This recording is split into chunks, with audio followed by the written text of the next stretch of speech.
Hello, everyone, and welcome back to English Pod. My name is Marco. My name is Catherine, and today we have an elementary level lesson about food, one of my favorite things to talk about. That's right. We are going to talk about food, but specifically, we're going to talk about a family barbecue. Okay, what is a family barbecue? Well, I'll just say a few words first. A barbecue is usually something that we do outside. We bring food, we play games, maybe have some drinks, and a lot of the food is grilled. So that's what we're talking about today. We're going to hear this dialogue first, and then we'll come back to talk about it.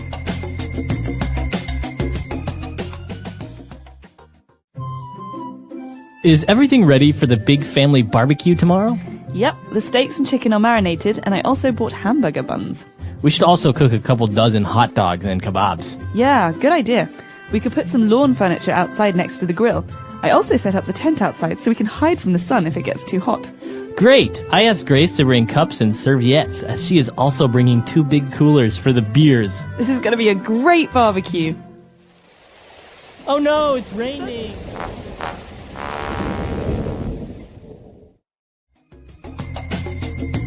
All right, we're back. So probably a couple of words you didn't really understand. So let's take a look at those now in Language Takeaway.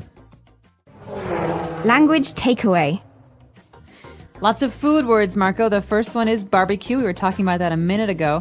A barbecue is something we do usually for a special occasion or for dinner. It's a summertime thing. You know, you go outside when it's warm and the entire family comes and we have food. Sometimes people even bring food. Right. And actually, as you mentioned, it's something that you do a barbecue. You have a family barbecue, but it's also a verb to barbecue something. So to cook meat on a barbecue. So that's cooking meat, not in a stove, not with gas. Usually it's under a fire or very warm, intense heat coming from coals. Exactly. And so before we cook food, usually before we cook meat on the grill, before we barbecue it, we have to marinate it, okay? So in this situation, the steaks and the chicken are already marinated. Okay. So to marinate something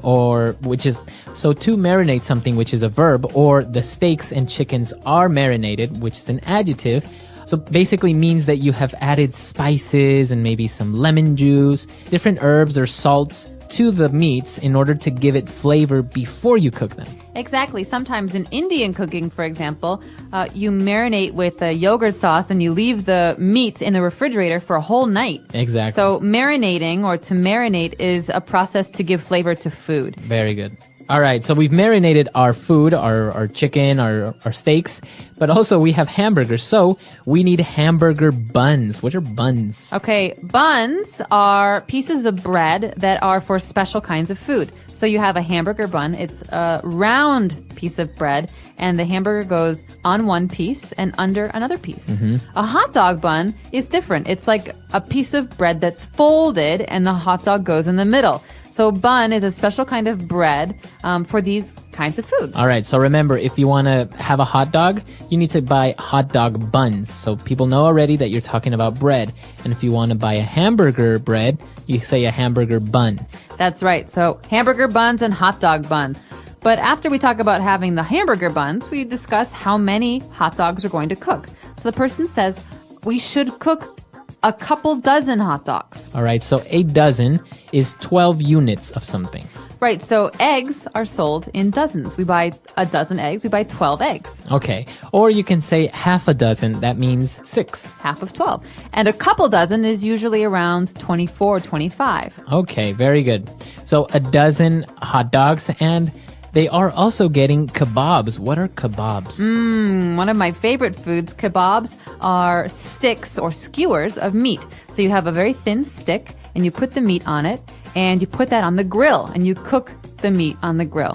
So, yeah, those are very common. For example, in the Middle East, right? You have kebabs, sticks of meat, and also maybe some vegetables put on it, and you grill them. Exactly. Very flavorful, very tasty meat. All right, so why don't we listen to our dialogue again, and we'll come back shortly to look at some more words. Is everything ready for the big family barbecue tomorrow? Yep, the steaks and chicken are marinated, and I also bought hamburger buns. We should also cook a couple dozen hot dogs and kebabs. Yeah, good idea. We could put some lawn furniture outside next to the grill. I also set up the tent outside so we can hide from the sun if it gets too hot. Great! I asked Grace to bring cups and serviettes, as she is also bringing 2 big coolers for the beers. This is going to be a great barbecue. All right, we're back. So now why don't we go to a second part of language takeaway and take a look at 5 more words. Language takeaway. All right, the first word that we're going to look at is lawn furniture. So we're going to have lawn furniture outside. Okay, so before we even start thinking about food, we have to decide where people will sit at this barbecue. And so we have to find out how much lawn furniture we have. Furniture can be a sofa, a table, a chair. We have furniture in the house, but lawn furniture is furniture for the outside. A lawn is the green grass outside your house. So it's usually not going to be made out of wood, for example, because if it rains, it might get ruined, right? So usually it's either plastic or maybe even rock or stone. Or metal. Or metal. So that's what lawn furniture is. Furniture that is made to be outside in your backyard, for example, or that sits on your lawn. Exactly. And so we're going to be on the lawn furniture. We have this special thing for cooking meat outside, the grill. Okay, so we mentioned that you grill chicken or you grill steaks, but it's also a noun, a grill. So a grill, what is that? A grill is like a stove for the outside, but instead of having electricity to make the fire, we have gas or propane. And this is something that we light on fire, and we use coals to keep the insides very warm. And so this is just a way to cook meats or even vegetables outside. Okay, perfect. So that is a grill. And if you're going to cook foods or vegetables in this way, so you're going to grill them. All right. And well, just in case it gets hot and you want to hide from the sun, we are going to set up a tent.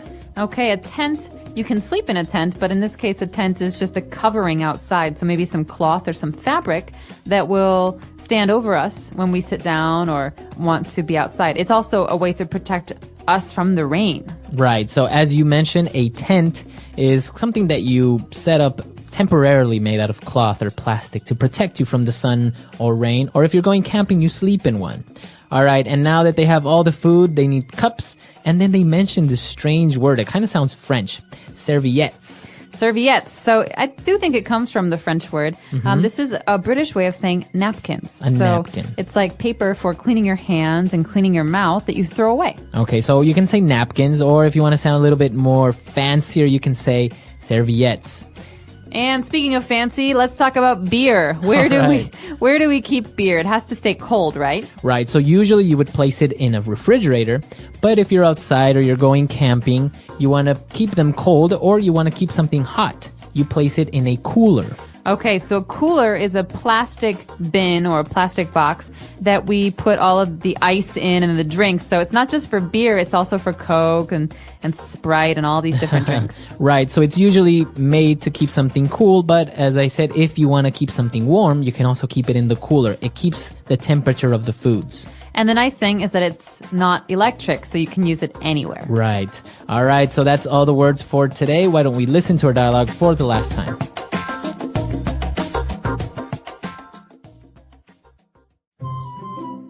Is everything ready for the big family barbecue tomorrow? Yep, the steaks and chicken are marinated, and I also bought hamburger buns.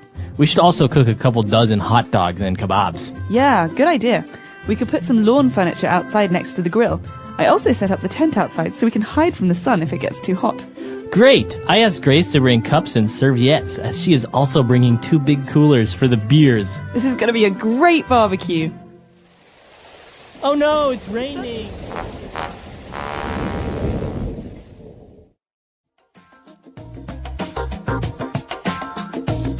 All right, we're back. So family barbecues and doing these things. Did you do these when you were young at home? Do you still like to do it? All the time. I love barbecues. It's one of my favorite ways to eat food. The nice thing about a barbecue is you get to sit outside and relax. And there's nothing better than nice, fresh grilled meat.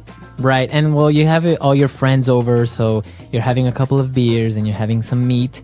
And it's actually a really nice way of just having something at home with good friends and family, right? Exactly. And some of the most important barbecues we have are in the summer near July 4th. And so people like to have July 4th barbecues where you celebrate Independence Day and sit outside and drink and have hot dogs and hamburgers and macaroni and cheese.